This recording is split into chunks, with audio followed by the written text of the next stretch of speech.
14 décembre 2019. La bombe arrive sur ma messagerie sécurisée.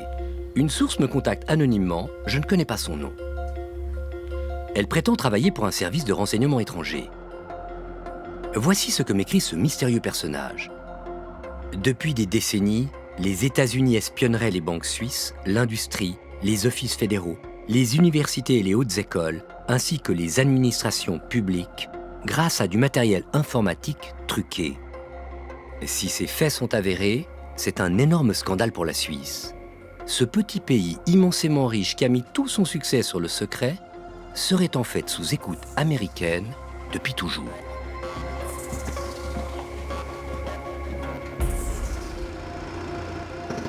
Ma source me propose un rendez-vous dans le village vaudois de Cuilly. Mais à certaines conditions, pas de téléphone portable, pas d'ordinateur, pas d'enregistreur non plus. Tout cela est-il bien sérieux? Le seul moyen d'en avoir le cœur net est de me rendre au rendez-vous.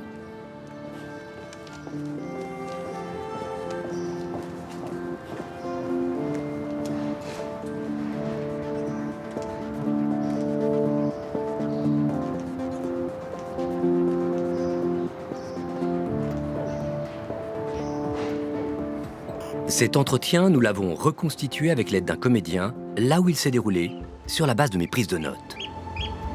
Bonjour. Bonjour. Enchanté. Enchanté. Alors enfin on se rencontre. Eh oui, vous m'avez trouvé. Difficilement, hein. Oh, on prend des précautions quand même. C'est mieux pour tout le monde. Alors on va par où? Bah ici, hein, à gauche, si ça vous va. Hein. Moi je vous suis. Ok. Mais pourquoi me rencontrer aujourd'hui? Bah, parce qu'à l'origine, j'ai été recruté par un service de renseignement étranger pour différentes missions au sein d'entreprises privées, dont Sun Microsystems.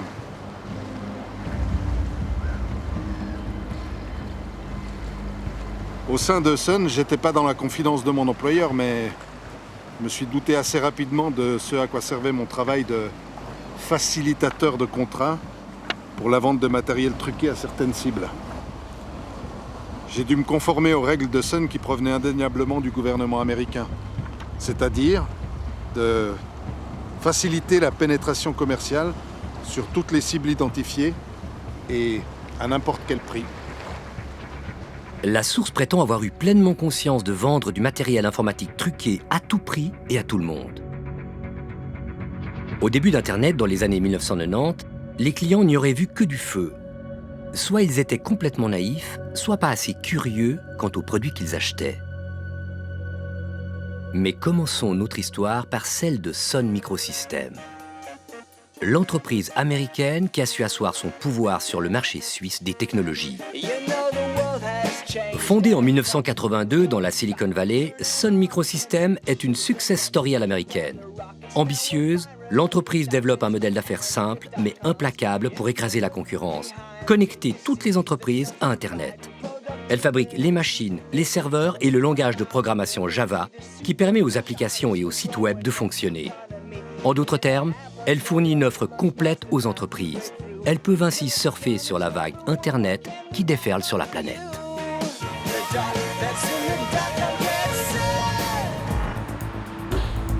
En 1996, Sun débarque à Genève et à Zurich avec un objectif clair: s'accaparer le marché suisse.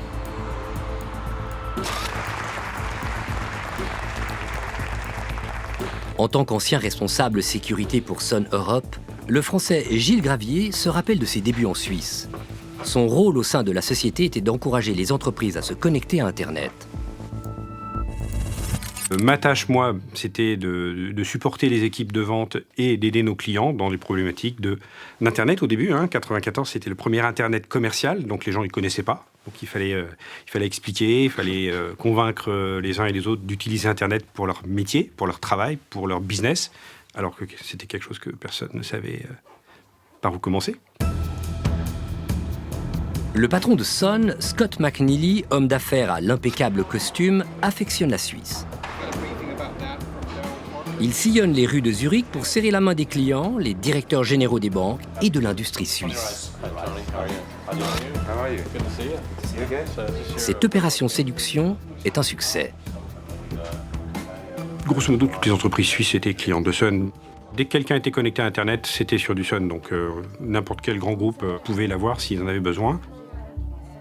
Est-ce que vous saviez que vos machines étaient potentiellement truquées par les espions américains? Alors là, j'en ai aucune idée, honnêtement, aucune idée. Franchement, à part le fait que la NSA devait être un de nos gros clients, mais comme à peu près tous les services de renseignement un peu partout sur la planète, on veut être client de la NSA. À Genève, la mission diplomatique des États-Unis occupe le plus gros bâtiment du quartier international. On sait depuis 2013 que la mission hébergeait alors une antenne de la NSA, la National Security Agency, le renseignement électronique américain. La NSA est la plus puissante agence d'espionnage des États-Unis et le plus gros employeur de l'État du Maryland. Avec un budget annuel qui avoisinerait les 11 milliards de dollars et ses 40 000 agents qui seraient postés dans le monde, sa force de frappe en matière de collecte d'informations est colossale. Grâce notamment aux stations d'écoute que la NSA gère sur la planète, dont celle de Genève. Ici, c'est un terrain de jeu stratégique pour les espions américains. Les négociations diplomatiques, les banques, la finance, tout les intéresse et rien n'échappe à leurs oreilles. Bruce Schneier est une star mondiale de la sécurité informatique et un conférencier très courtisé. L'Américain connaît tous les petits secrets de la NSA. Il a travaillé au département américain de la Défense. Depuis 20 ans, il dénonce la surveillance étatique, notamment de la NSA. La devise de la NSA est de tout collecter. L'agence est infiltrée dans les réseaux téléphoniques du monde entier, collectant une quantité extraordinaire d'informations. Ces informations concernent des citoyens étrangers et des citoyens américains. Cet espionnage continue parce que la NSA peut se le permettre. La façon dont l'agence obtient du renseignement est de tout collecter, puis de prendre ce dont elle a besoin. Edward Snowden, l'ex-espion de la NSA qui a travaillé 2 ans sous couverture à Genève, confirme ces affirmations. En 2013, il révélait comment l'agence infiltre le secteur privé pour surveiller le monde entier. Les relations commerciales entre la NSA et Sun Microsystems sont du domaine public, mais les détails de cette collaboration restent méconnus. La façon dont la NSA collabore avec les sociétés technologiques n'est pas très claire. Nous ignorons si ces entreprises sont corrompues, cagelées, menacées ou simplement si la NSA leur demande gentiment. L'autre hypothèse est que la NSA utilise leurs infrastructures sans but précis. En Suisse, qui étaient les clients de Sun Microsystems? Presque tous les offices fédéraux, dont l'Office fédéral de la statistique, mais aussi Givaudan, Firmenich, Deutsche Bank, le CERN, Reuters, la Banque Lombard-Odier, Julius Baer, Crédit Suisse, UBS, la Banque Pictet, la BCGE, mais aussi les universités de Genève, Lausanne, Berne, les PFL, le TH, la BCV, les cantons de Vaud, Zurich, Berne. J'ai dans mes archives une liste avec toutes les machines installées et les adresses IP concernées. Dès 1998, tous ont acheté le plus gros système Sun. Nous avons retrouvé un des clients de Sun, l'Université de Genève. Encore aujourd'hui, ces serveurs de données et ces logiciels informatiques tournent sur du matériel Sun. Or, selon notre source, ce matériel serait équipé d'un dispositif ingénieux qu'on appelle une porte dérobée. Une porte dérobée, c'est un passage secret et invisible dans du matériel informatique physique ou un logiciel. Les espions l'empruntent pour écouter ou voler des informations. Nous avons parlé des soupçons d'espionnage avec Alain Hugentobler. Depuis 25 ans, il pilote la sécurité informatique de l'Université de Genève. Et depuis 25 ans, il n'a rien à redire sur la qualité des produits. Nous sommes clients de Sun Microsystems depuis le milieu des années 1980. Historiquement, on a été parmi les premières organisations qui ont été connectées à Internet. C'est toujours du matériel qui a fonctionné correctement, avec des performances correctes, tout à fait ce qu'on attendait. Au niveau de la fiabilité, c'est extrêmement fiable. À un moment ou à un autre, vous avez suspecté la présence de portes dérobées dans le matériel ou des cartes mères qu'on vous livrait? Non. Aucunement. Pourtant, selon nos informations, c'est par le réseau de communication de l'Université de Genève que l'espionnage américain a pu s'infiltrer à grande échelle dans le monde académique. En Suisse, en effet, toutes les universités, hautes écoles et centres de recherche sont reliés à Internet par le réseau de communication Switch. Les courriers électroniques, le transfert des données passent par cette autoroute de l'information. Si des espions exploitent une faille dans les machines Sun de l'Université de Genève, ils ont accès à toutes les institutions reliées par switch. Espionner le monde universitaire fait partie des techniques de pêche de la NSA. Un petit poisson. Mais qu'en est-il des plus gros poissons, comme les banques suisses par exemple? La Rolls de l'économie suisse a toujours été dépendante du matériel informatique de Sun pour le stockage et le transfert des données. Si la NSA disposait bien d'accès secret aux machines de Sun, comme le prétend notre source, elle aurait donc eu accès aux données bancaires ainsi qu'aux flux de transactions. De quoi donner un sacré coup de pouce à Washington dans plusieurs dossiers. Celui de son bras de fer avec la Suisse sur le secret bancaire et l'évasion fiscale par exemple, ou celui du financement du terrorisme. L'enjeu est donc énorme si les informations de notre source se confirment. Alors, au travail, avec la tâche de prouver les allégations de notre source. Les entreprises suisses ont-elles bien été espionnées par la NSA grâce aux technologies truquées de Sun? En janvier 2020, je m'attaque au portrait robot de Sun. Nombre d'employés, technologie, chiffre d'affaires. Je mets la main sur les archives de l'Université de Genève. J'épluche les contrats de maintenance. J'analyse les contrats d'achat. Je creuse les abysses d'Internet à la recherche d'un document, un email et de tous les petits détails qui me mettraient sur la bonne piste. Je scanne les documents publiés par Edward Snowden et commande les dossiers complets de Sun auprès des registres du commerce de Genève et de Zurich. Grâce à ces informations, j'ai désormais une connaissance intime de Sun, mais aucune preuve d'un quelconque trucage de matériel pour la NSA. Du moins, pas encore. Mais quel était votre mandat? J'analysais les cibles potentielles. Je transmettais aux responsables notre besoin de les cibler avec une offre commerciale ultra concurrentielle. On remontait les problèmes commerciaux et on les résolvait par tous les moyens pour faire passer l'accord. Personne ne devait nous connaître. On m'a expliqué qu'il était important que certains appareils soient installés coûte que coûte chez tel ou tel client en Europe. Aviez-vous connaissance du double usage de ces appareils?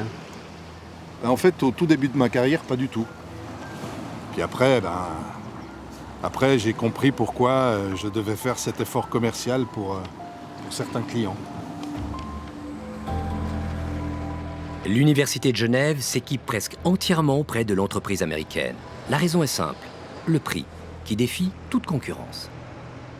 Alors, on avait d'excellentes relations parce qu'on bénéficiait de prix list en dollars, ce qui faisait qu'on achetait à un faible pourcentage du prix que les entreprises payaient pour le même matériel.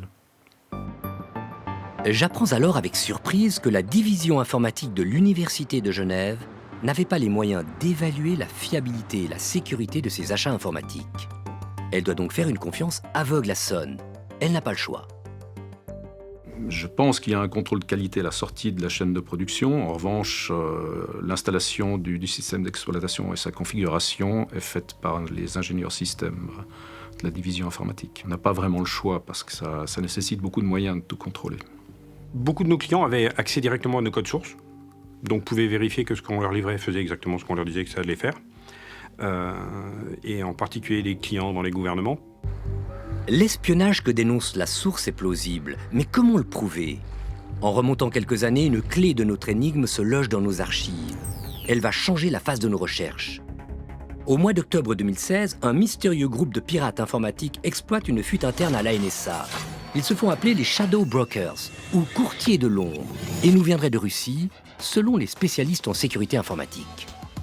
Les Shadow Brokers détiennent entre leurs mains les secrets sur une partie de l'arsenal d'espionnage de la NSA, et ils diffusent cette fuite explosive dans le domaine public. Bruce Schneier est effaré par cette découverte. Les fuites des Shadow Brokers ont créé une véritable surprise chez tous les membres de la communauté actifs dans la sécurité. Pour la première fois, nous avons découvert les détails des outils d'espionnage de la NSA. Ce sont d'énormes secrets sur des outils puissants et coûteux qui ont été rendus publics. Nous avons tous été surpris et étonnés. Cela ne faisait aucun sens de tomber sur ces informations. Et pourtant, nous avons été en mesure de regarder ces outils et d'en tirer des enseignements.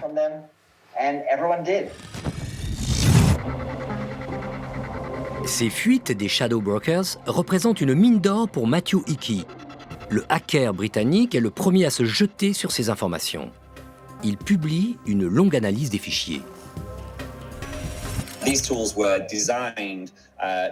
Ces outils d'espionnage ont été conçus pour s'introduire de manière furtive dans les systèmes informatiques, simplement en utilisant des vulnérabilités jusque-là inconnues.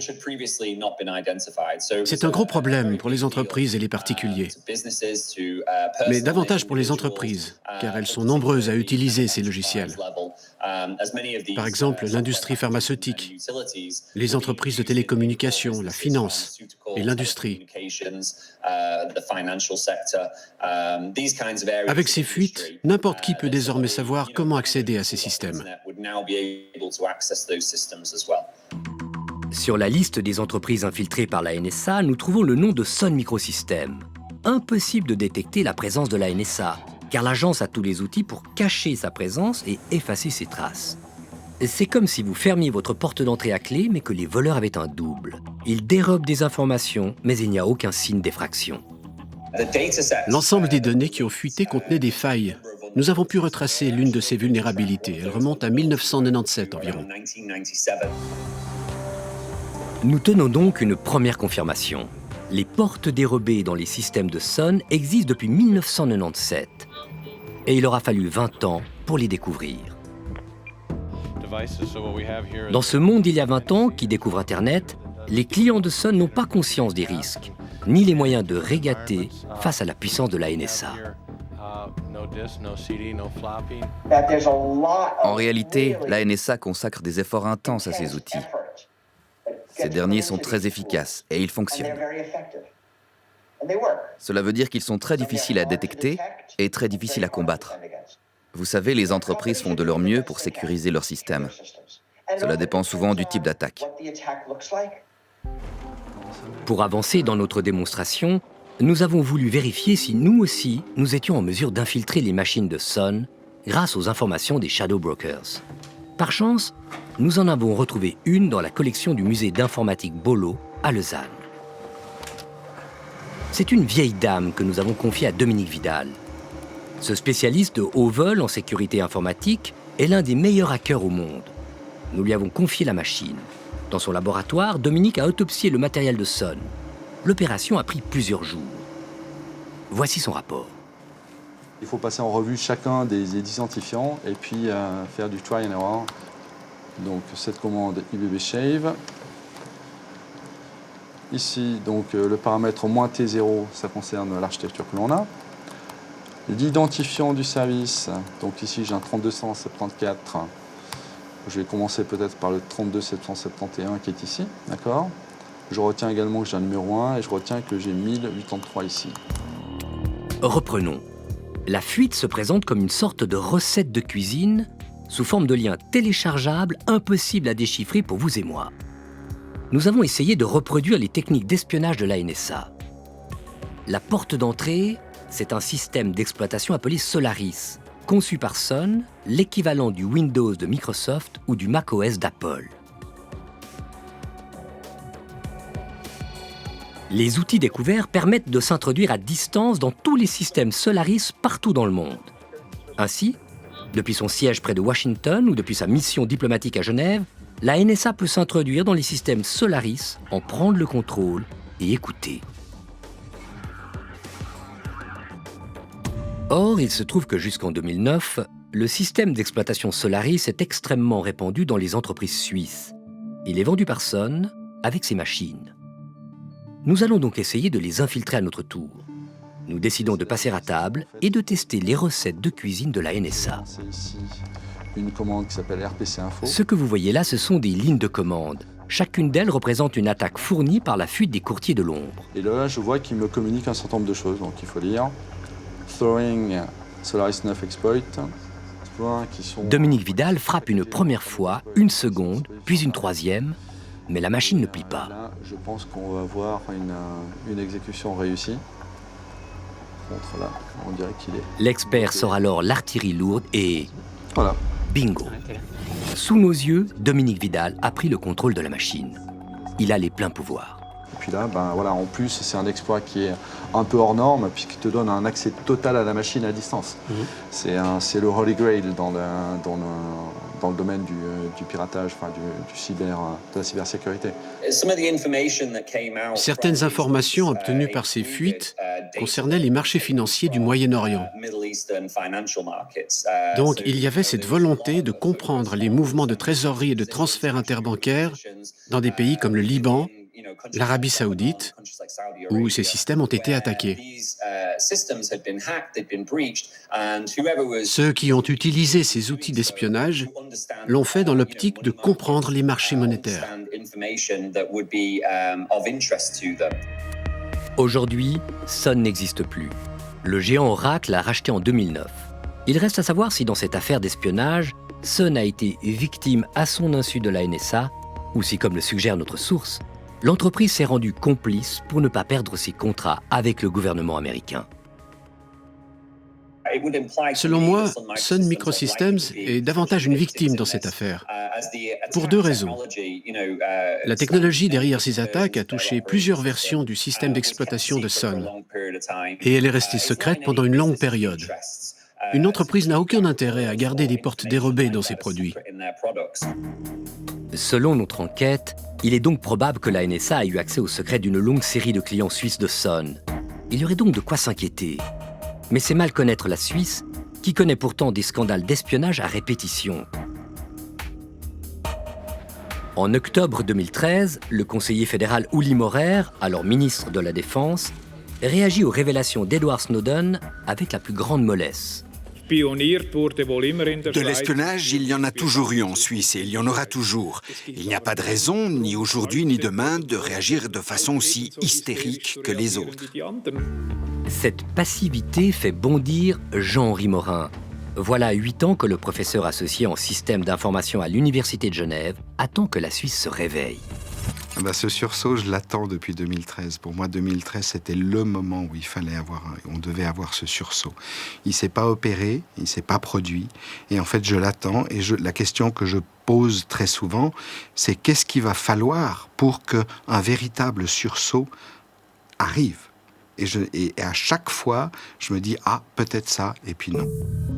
À l'heure où explose la multiplication des données et où se pose la question de notre espace privé à l'ère numérique, l'affaire Sun Microsystems devrait sonner comme un avertissement.